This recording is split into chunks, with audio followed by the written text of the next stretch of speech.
Welcome to Call That Girl's Office 365 course. This is course number 11, and this week we're covering OneNote, which is one of the free and paid products of Office 365. Our guest trainer this week is Laura Leist, who is from Seattle, and she's a professional Microsoft Outlook trainer, a OneNote expert, and also runs an organizing business. Welcome, Laura. Hi, Lisa. Thank you. Hey. Well, Laura, why don't you tell everybody about what you're up to up there? I know you're a busy gal, and before we start, though, I'm going to tell people a little story. It was a few years ago. I was out looking on the internet for other Outlook experts, and I found Laura, and I was like, oh, I would like to actually work with another Outlook expert, and everything you did was like a perfect pairing for things I didn't do. And Laura and I met, and we've been colleagues ever since, pretty much. Yep. I still remember the day that you called to my office. Wanted to know how my Outlook SEO got so high. I know. SEO is a little hobby of mine. But yeah, and it was just kind of nice to find other experts in my field that I could refer work to. So once Laura and I got to know each other, I started doing SEO for OneNote. And this is part of the course. What we're going to talk about is there's a technical aspect to OneNote, and then there's the next level, which is what Laura does, is the configuration, templates, customizing, and training, which is what the companies really want, I think, right? Right. Is they want everything. So when clients call me, they're mostly home users that have a really horrible OneNote setup that's like got 5 free email accounts attached to it and workbooks everywhere. But anyway, why don't you go ahead and tell us more about you and what you do and how people can call you and hire you too later. We'll talk about that. Yeah, sure. So I founded Eliminate Chaos nearly 20 years ago, and we do both productivity consulting as well as residential organizing. We have 2 divisions of our company. And so I primarily work on the business side, and I have a couple of other employees that are also productivity specialists. And so when our clients call and they need help with projects, it's kind of my responsibility to figure out, which one of us is going to be the best person for that. And what's so great about kind of the way our company is structured is that we have people that can do the front end as well as the back end. So I'm not super technical. Like, I don't do what you do, Lisa. And I think you probably don't do, what Malia and I do. And so a lot of times what businesses are looking for is they are looking for, how do we roll out and use OneNote in our organization? And while it seems like it's a pretty simple tool to use, I think that people just start using it with really no system or structure in place, and then they make a big mess. And then a lot of times our clients have a really hard time understanding, like, how do we share the notebooks? How do we secure them? And I also find that a lot of our business clients do not understand, like, what is the business need? What does the structure need to look like? What is the system that needs to go in place? What are the naming conventions? How do you set up these notebooks so that, they're really efficient? And while you can go back and change it later on, you might as well just do it the right way the first time. So we tend to do a lot of upfront consulting with our clients on, just getting that basic structure in place. But then we also will follow that up with customized training, although I do offer some public OneNote classes as well. People just want to come in and take the off-the-shelf classes. Well, maybe we should start by, for those that are new to OneNote, when my clients ask me what it is, I end up saying it's kind of like the Trapper Keeper from the 70s. It reminds me of Trapper Keeper. It's like a binder that you can have different tabs and different things can be in there. You can organize stuff, and you can put pictures, hot links, email. I mean, it's kind of like you can put anything in a OneNote workbook, right? Right. So the way I describe a OneNote notebook is that it's a digital notebook. Okay. And I sort of will, relate to the whole, like, think about it as a spiral notebook or a 3-ring binder. You have a 3-ring binder, that's your notebook, and inside of that notebook you have your dividers, right? The things that you put the little tabs in the side. And then in between those dividers, so those dividers become your sections. sections in Gotcha. notebooks, okay? So your dividers are the sections, and then between those dividers in your notebook, you have the pages. And so those would be the individual loose leaf notebook pieces of paper that you put in the notebook. And then you can have your sub pages, and I haven't quite figured out how to translate that with like regular notebook paper in a digital notebook, but you can make sub pages, and I'll show you a good example of how I use sub pages in notebooks. Yeah. But that's really what it is. And just to add on to like what you already mentioned about how you can insert, pictures and text and links to websites, but you can also insert audio clips.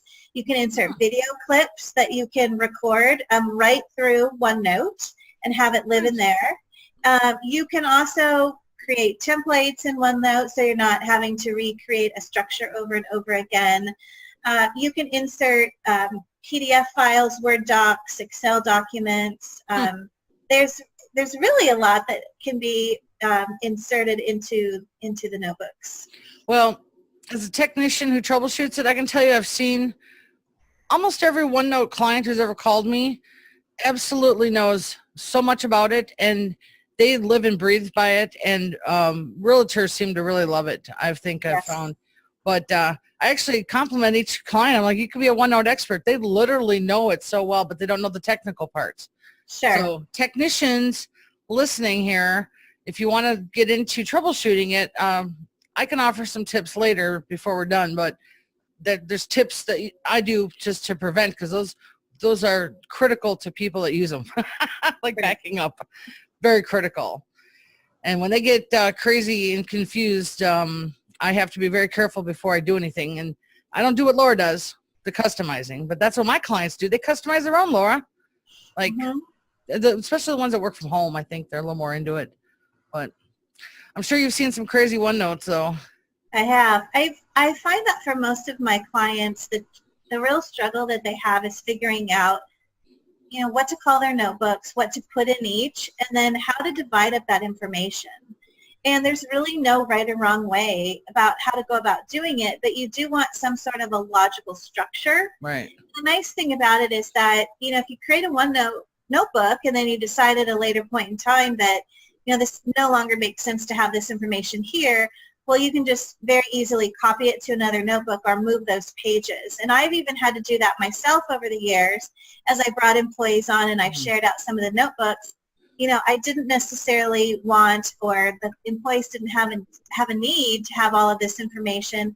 So I made a different notebook that we could share, that maybe all of the information didn't need to be there for them because it's so easy to move it. Right. That's smart. I bet you could do a lot with that with the teams and HR and stuff too. You can update things quick. Yep.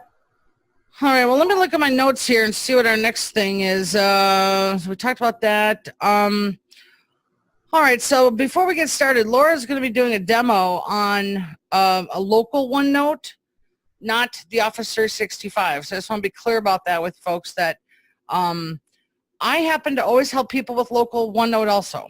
Not many of them use the cloud and the Office 365. The only time I literally ever check it is to verify that we're working in the right OneNote workbook. Because some people have 3 or 4 accounts and they're all mixed up. So that's why I go to the cloud and go check it to make sure it matches. But most of my folks like the desktop application OneNote, not the app. Have you seen that before, Laura?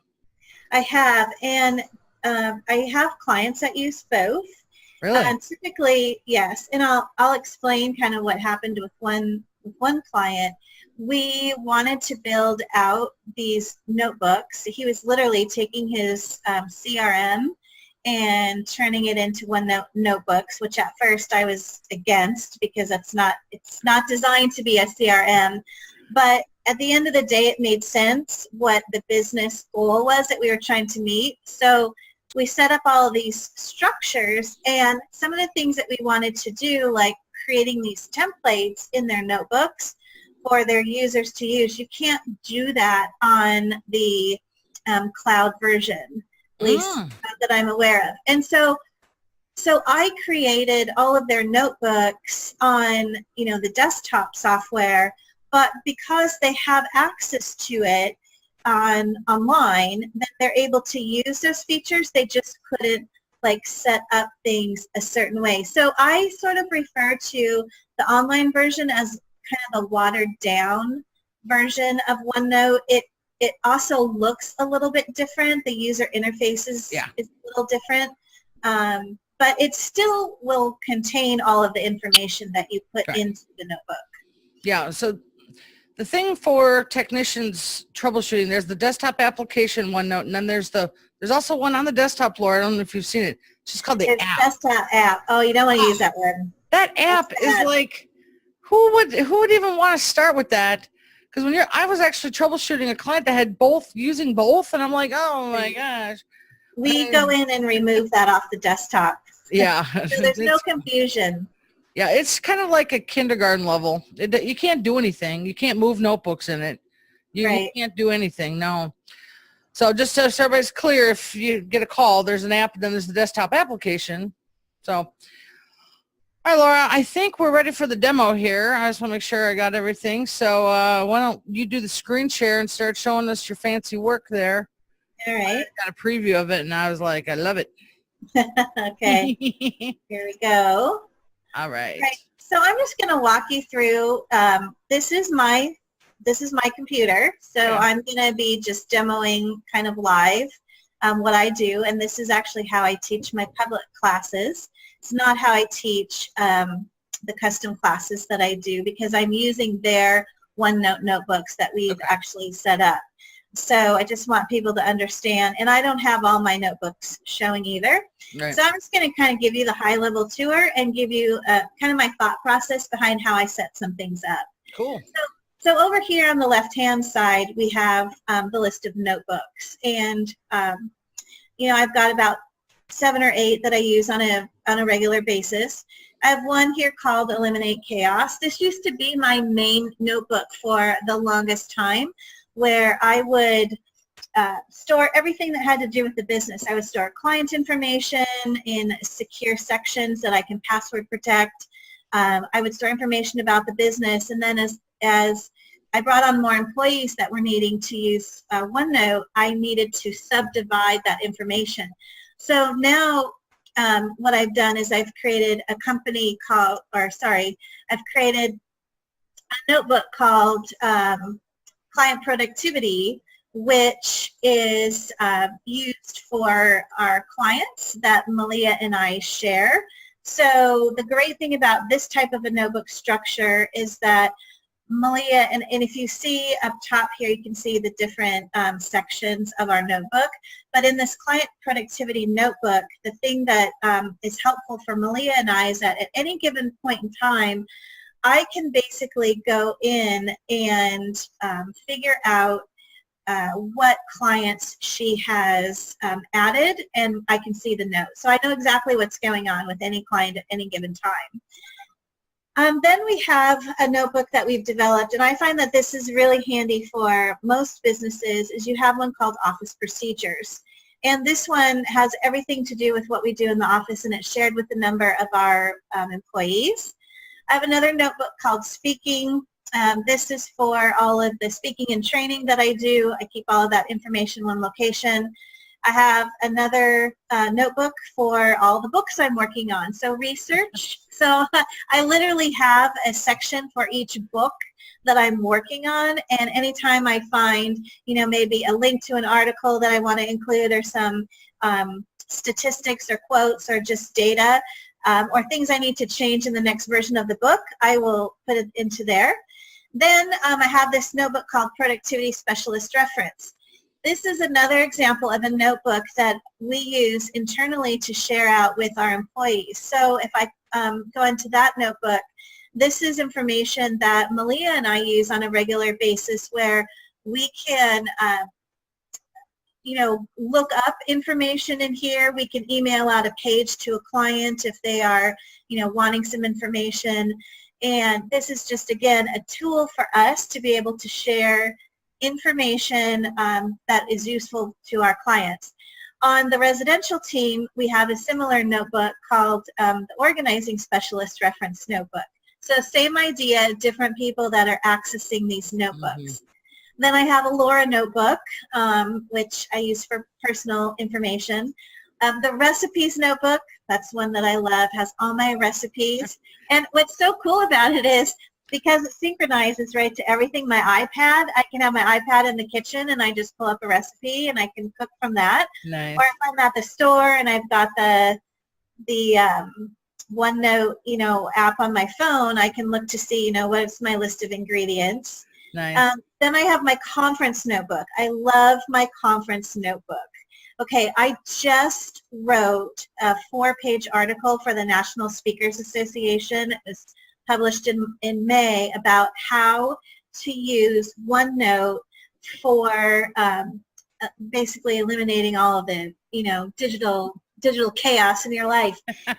Think about it, Lisa. All of the people that you see, they go to conference and they randomly take notes. They take them on a handout. They take them on their phone. They might take it on a laptop. It's like, where does all that information go Right. at the end of the day? And so for me, I have these different associations. So here's all my sections. And I have these different associations where I attend conferences on an annual basis. And before OneNote, I would have a notebook like we talked about earlier. And I did the same thing. I would take like a little 3M sticky page divider and I would write the year on it. And then every year I would go to my closet and I would grab that notebook and I would put my notes in the notebook so all my notes stayed in the same place. Well, now I've gone digital. And so you can see going all the way back to 2014 for my NSA conventions that I go to, I have my notes. It tells me even where the conference was. Right. So then I have my notes for all the sessions I went to. So the 2018 Influence is coming up next week. I'm getting ready to go to that. And so I'll have soon a bunch of pages. And here's the thing I was talking about earlier that's really cool with the subpages is last year when I went to conference, it was 2017 Influence in Orlando. And then these are the different sessions that I went to. Nice. And so what I do is I use a page to basically be sort of like my header. As you can see, it starts with 2014, 2015, 2017, then I have 2018. And then I do my subpages where these are all the sessions that I went to. So I have some sort of a structure in the notebook so I can just really easily scan down here and see what I'm looking for. All right. Now the beauty too of OneNote is that there is a great search engine for searching things that you've tagged or any kind of, you can search on any word and it'll pull up a list of information. And a couple more notebooks that I have. We moved earlier this year, so I kept a notebook that I shared with my husband on things that needed to happen between one house to the next. And then I have another notebook for the OneNote classes that I'm teaching. So these are kind of like the main notebooks that I'm working in all the time, and that is how I chose to subdivide the information. But when I first got started, I had 3 notebooks. I had Eliminate Chaos, I had Laura, and I think I had recipes, and that was it. Funny. But over time, you can see how I've accumulated this data that is so easy to share with others, and I want my team members to have access to this, that I've subdivided it and I put it out in different notebooks. So that's kind of how I've structured my notebooks, and might even give some viewers the ideas of things that they can do in their business of how they can use different notebooks. I really like that. I didn't know you could add pages on the side. In all fairness, I have tried to use this. I just can't wrap my head around it because I think I'm just too used to my own system. So if you are trying to train somebody to change the system, how do you do it? That's a Because good it looks great. I'm like, I just don't know. I would have to probably make it a project for me to move my life to that. Well, with any, kind of organizational project that you're working on, I always say in one of my books, step 1 is to make time, right? Yeah. And it does take time. I had one client that I worked with many years ago, and she was really anti computer, taking notes on the computer, used to having her paper, but their office was moving. Mm. And she was going into a much smaller space, so she could not have all of this, these paper files. And so we set up notebooks for her to track, you know, all of the meeting notes that she went to on a weekly basis with different team members, where she could take data on a regular basis and dump it into the notebook so she had it and she was prepared for the meetings. And then that way, when she walked in with her laptop, she had all the data that she needed. And then she was able to scan a lot of those notes and insert them as a PDF so that she had access to that data, which drastically reduced the amount of paper that she had in her office. But here's the thing. I didn't walk into her office on day one and say, well, this is what the tool we're going to use, and this is how we're going to set up, you know, OneNote for you. You know, we had to kind of walk through, you know, everything that she was doing for work and the problem that she was trying to solve. And then we had to look at the structures, and we had to determine that she's got all these projects that she worked on for doing fundraising for this organization. And so we needed to have like a projects notebook that had all of the different initiatives that she worked on. But then she also had her weekly meetings with her supervisor, you know, like vice president of the company, and then also all of the individuals that reported to her. So those had to be separate notebooks where we could track all of the details for those meetings. So, you know, you have to kind of start from the top down and then break it down and then figure out what that structure is, and then figure out what the page layout is going to look like over here. And it's real easy to like drag and drop these pages and arrange them in any order. Nice. But you still want to get some sort of a structure. If I take you over to my office procedures notebook, I want to just point out a couple of other little things that I've done both internally and with clients when it comes to kind of like getting this data organized. You can see that there are some pages that are in boldface, and that's because there's been data that's been updated that I just haven't looked at yet.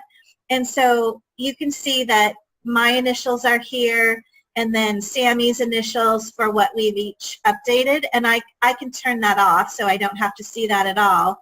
And then the next... Wait a second. So when other people are doing it, it goes bold. And then you can see who up. Oh, that is cool. I didn't know that. So yeah, that's really cool. Now, remember when I was talking about the client productivity notebook that I have with Malia that I share? Yeah. So whenever she goes out to a client and she takes the meeting notes or other information about the meeting, all I have to do is go into the notebook and look for the pages that are in boldface, and then I know exactly what she's added.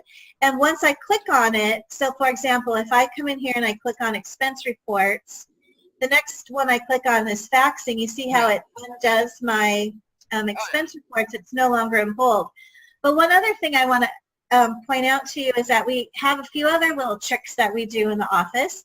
One is on this expense reports, Sammy asterisked this page. So just by putting the asterisk here, we can quickly see, all right, this is a new page that we need to fill in our notebook. Oh. And then one of the other things that we've done over time is that when someone has gone in, and there's like 5 of us that have access to this notebook in the office, she puts an S.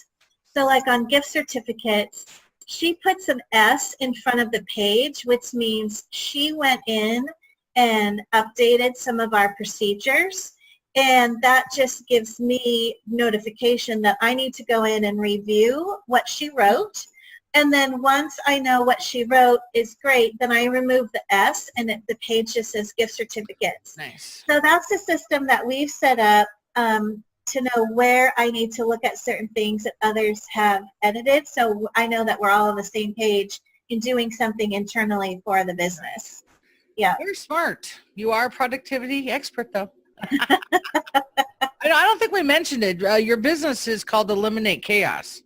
Yes, it is. I forgot to mention that. And it was funny. I didn't even know you did all this other stuff when I first met you. So what you're showing here is a great demo that not only technicians can watch, but they can share with their clients to say, look, here's what you could be doing, right? I mean, Right. this is what you'd help them with, set up these templates and things like this. Yeah, and so, what we're looking at here is basically a structure.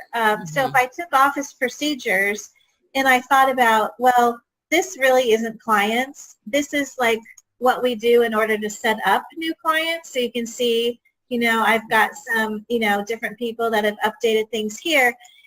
Things about, QuickBooks, Office admin, how to work our phone system, one of our assistants' notes, newsletters, training that we do. I mean, you have to kind of think about how is your business structured, like what kind of data, how is it going to be easy for someone to come in here and look up at the top and then quickly be able to find, the data that they're looking for.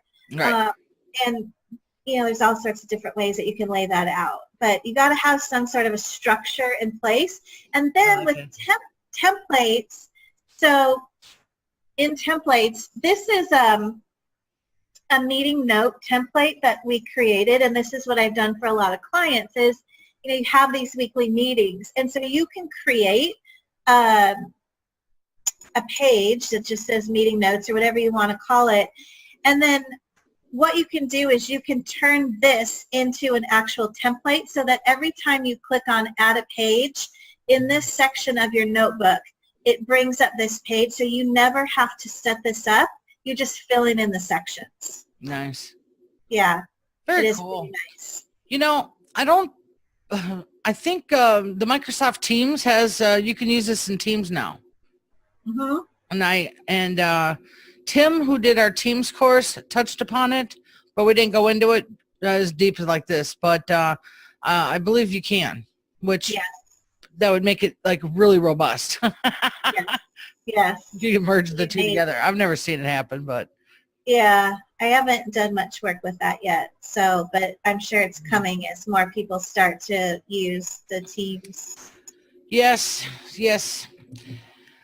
I think that the Office 365 product line is getting so like rambunctious right now that it's when you're the IT support person, you have to really listen to your clients and be like, what problems do you need solved? Like you've said a couple times, right? You've got problems, and already now I've been thinking. I know at least 2 clients I think that would love this, just based upon what you showed me. I didn't know a lot of this because I don't use it. Well, here's the thing. I've taught OneNote classes for years, and I've done custom classes for, companies that bring me in after we design, kind of their notebooks. Some companies bring me in and I just do my, getting started with notebooks or beyond the basics. It's just what I call my off-the-shelf training. So there's no customization. I just go in and I do the standard program that I have. But I think that the key thing and why I keep going back to like the business needs is that when I go in and I look at what people are doing with their notebooks and I just see all this random sort of, structures and notes, and there's no rhyme or reason. And so, last year at one point I did a class down at the Seattle World Trade Center, and I brought in about 10 different business people, and we had a conversation up front about how you could use OneNote for personal reasons or in your business. And there was actually a couple of real estate agents in that class. And one of them has gone almost completely paperless now. She's gotten everything into the notebooks. But the big takeaway that I will have to say that every person that walked out of that class was that the conversation and the dialogue and knowing like ideas of how to set up the notebooks, like what do you call them, and how do you set up your sections, and how do you slice and dice that data? Because remember I said there's no right or wrong way to do it, but you need to have it in some sort of like organized fashion. And I think that that's where people like get really hung up is they don't know how to do that. They don't know how to take all this data and then chunk it up and and go from there. And I think that that's one of the biggest things that, we look at is Malia and I can go in and we can look at, what is that business problem? What is that business need? How do the employees need to share this information? What information needs to be secure and password protected? Now, keep in mind, I know you talk about backing up the data, which is really important, but, one of the things that I always say is a lot of times there's going to be data in your notebook that you want to be kept confidential. So you can password protect a section, and I recommend that you Where do you do that? Password protect a section. Yeah. So on here, if I want to go, there it is. Yeah, so I'm just going to go back to training. You just right-click on any tab and you say password protect the section. Okay. Now, this is important. Write down that password or stick it in your LastPass or whenever you store passwords, because if by chance you forget that password, you're not going to be able to recover it. And this happened to me once. I was demoing this, trying to set up something for a client, and I locked myself on one computer out of a section, but I was able to go bring it up on another computer really quick and move all that data before it synchronized into another section. Nice. I don't recommend it, but I was able to figure that out. So just make sure that if you do password protect the section, that you write it down. And then the other thing too is,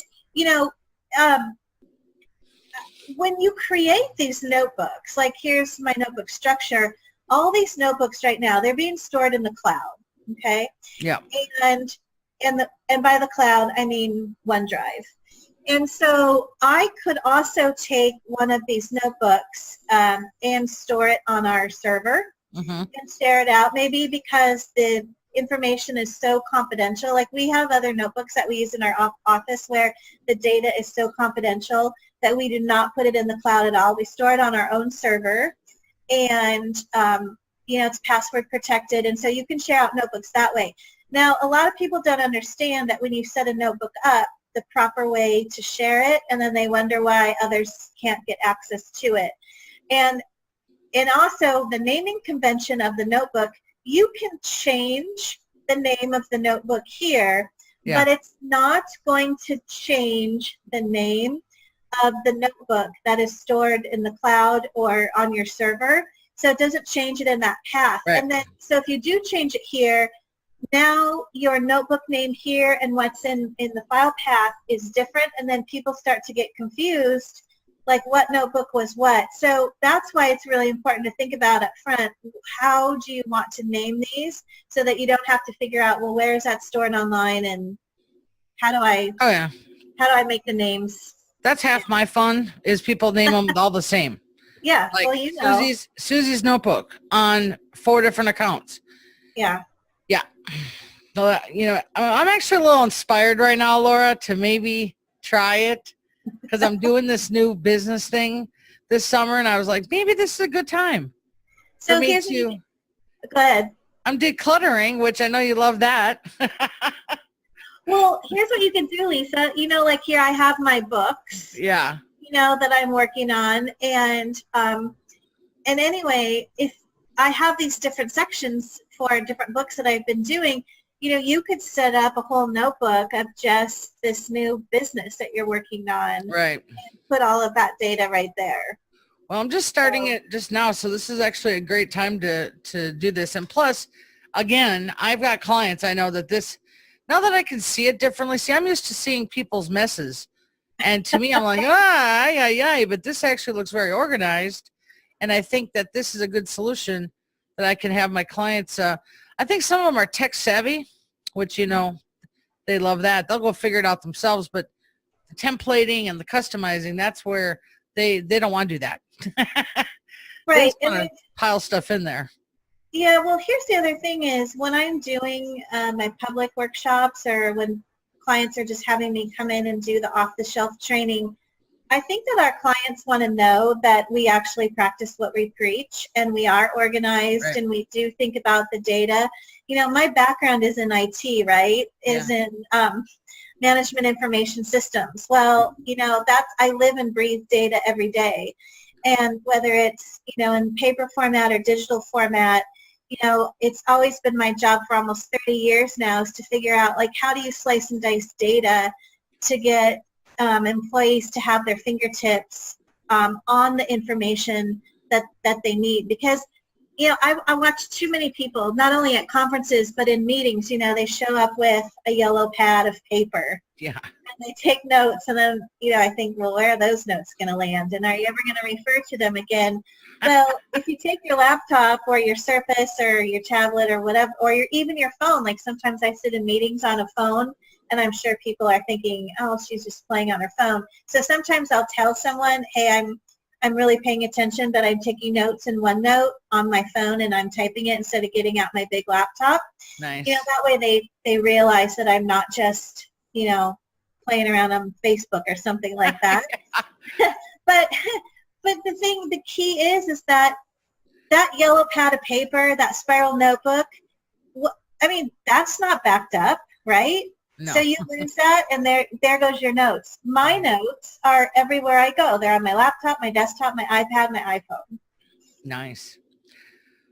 Well, I'm a little encouraged. I guess, yeah, like I said, I've never seen one so nice like that. I think for me to start, I'd do like 4, because that's my goal.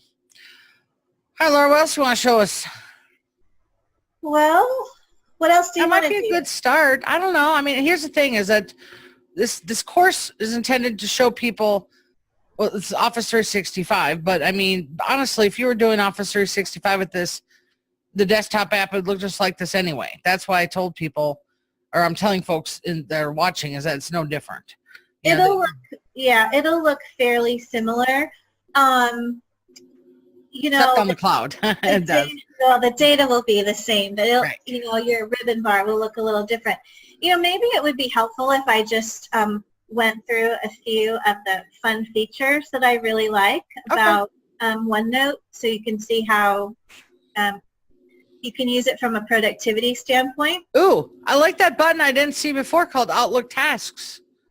Oh, yeah. What does that do? Which one was it? This one? No, over 3.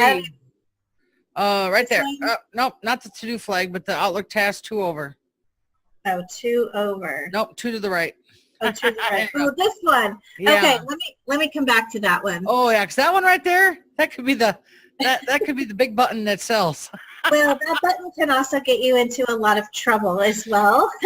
So the one nice thing about OneNote is that it integrates with Outlook, which, I've been teaching Outlook for 20 years and I've written about 10 books on that subject. And so I'm a big fan of kind of keeping everything where it works together. So remember how I was telling you that I went into the one company and I set up their meeting notes notebook so that she could hold that for their employees? Well, here's the really cool thing. When she was getting ready for the meeting, she would set up whatever her meeting note page looked like, and then she would email it out to everyone. And so this is what Malia and I do with our clients, is after we are done with our session, and we filled in all these different sections, all we have to do is click this one button, email page, and it will open up and put all of our notes into Outlook, and then we just type in the email address of the person it's going to and send them the whole page of notes. Nice. It's that easy.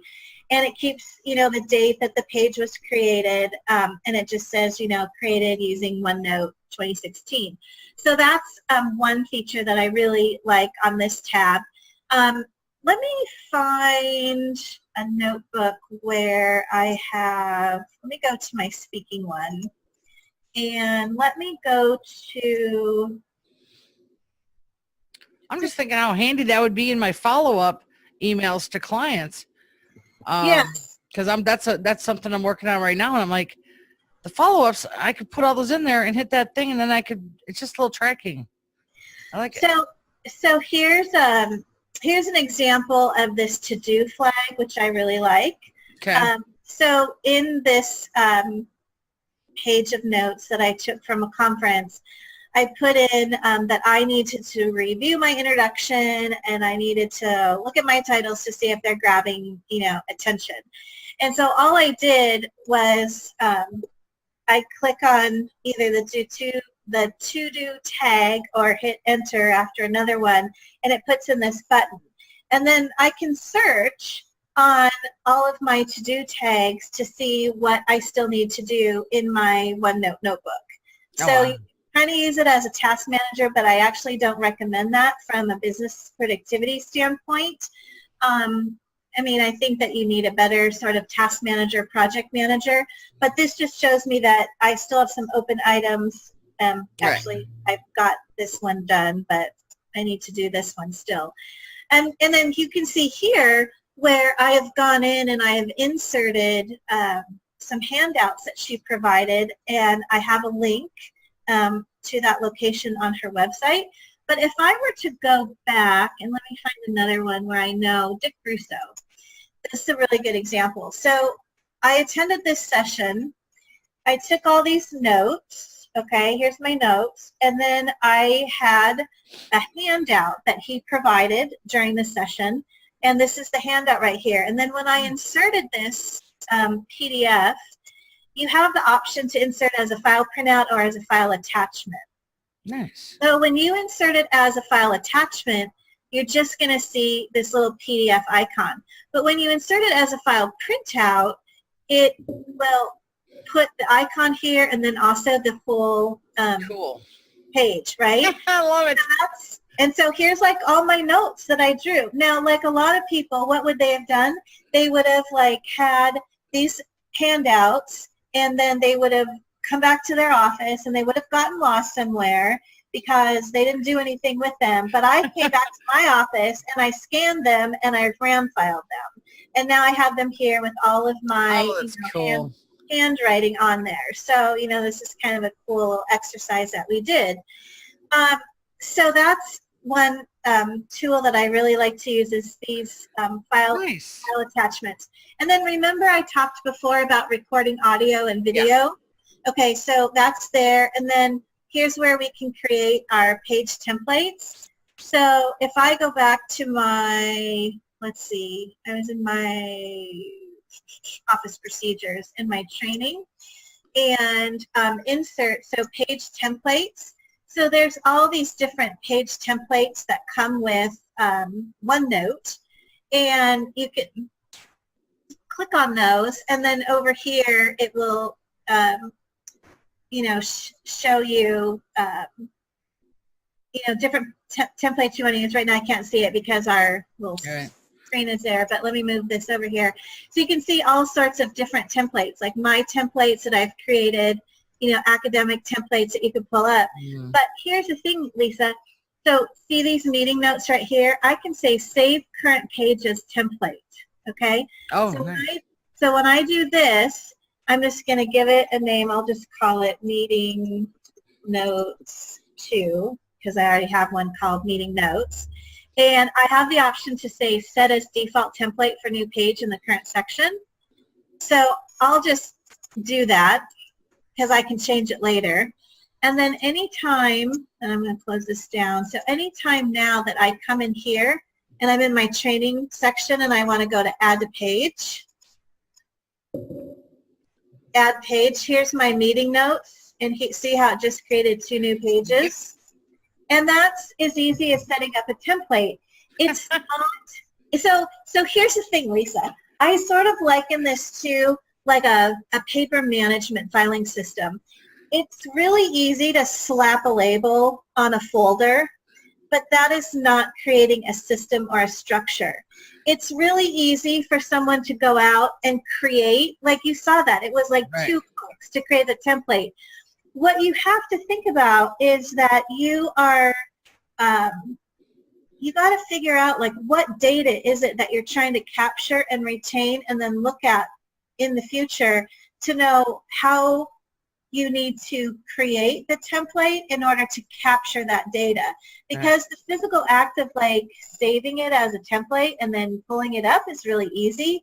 It's like the meat of what you're putting into it is what you got to figure out. And that's what people usually don't understand how to do. Right. Oh, yeah. All right. I don't know. How are you doing for time? I think That's I don't even know how long we've been. I'm sure you could go on for hours with this stuff.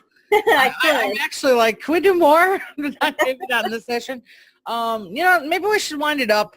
What we can do is, because this is kind of a unique course, not, like the other ones, is if anybody has any questions and we really would like to see another one, we could maybe, do a little more fun one next time.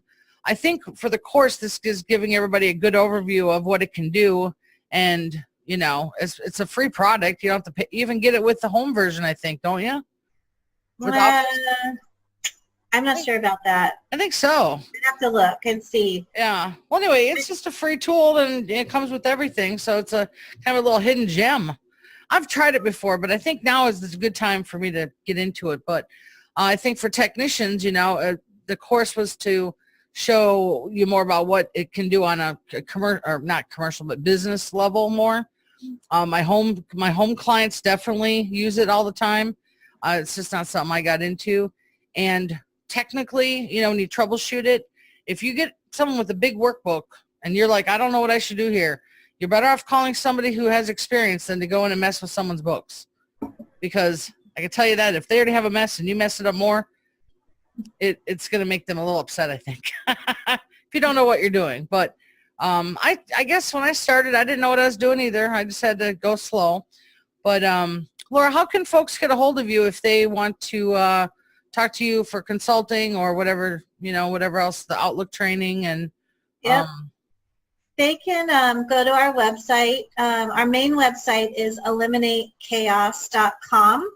Or they can go to the business website, which is business.eliminatechaos.com. And on that website, it will talk about all the different OneNote consulting that we do, some of the training, and then our speaking website, speaking.eliminatechaos.com, talks about the different OneNote programs that we offer, both off the shelf as well as the custom training. And I can do the training virtual, and I can also do it in person. And I always give clients an option. I mean, I still have clients all over the country where they fly me out because they just want me there in person, because sometimes they think it's more effective. Yep. But if you can't remember all the different URLs, just go to eliminatechaos.com and then click on either business or speaking, and then you can get a hold of us that way. And our phone numbers are on the website as well. Yeah. Also, Laura does work with Laura and her team. If you are a technician and want to refer them work, and that's kind of like a commission type thing, you offer that, right?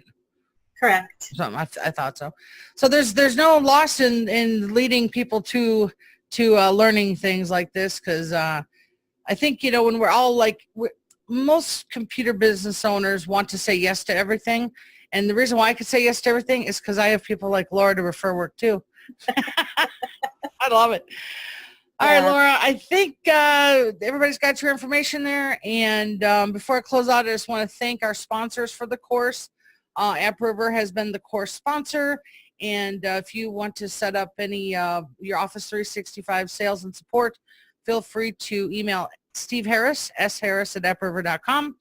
Be sure to check out the BitTitan course where you can get 3 free Migration Wiz licenses.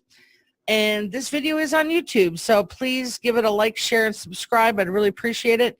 I got playlists down below in the notes, and I just released my Outlook training videos for technicians, which are awesome. So they're free now. You can go check them out and learn from me. Anything else, Laura? I think we're good. All right, guys. See you in the next course number 12. Thanks. Thanks, Lisa. Thanks.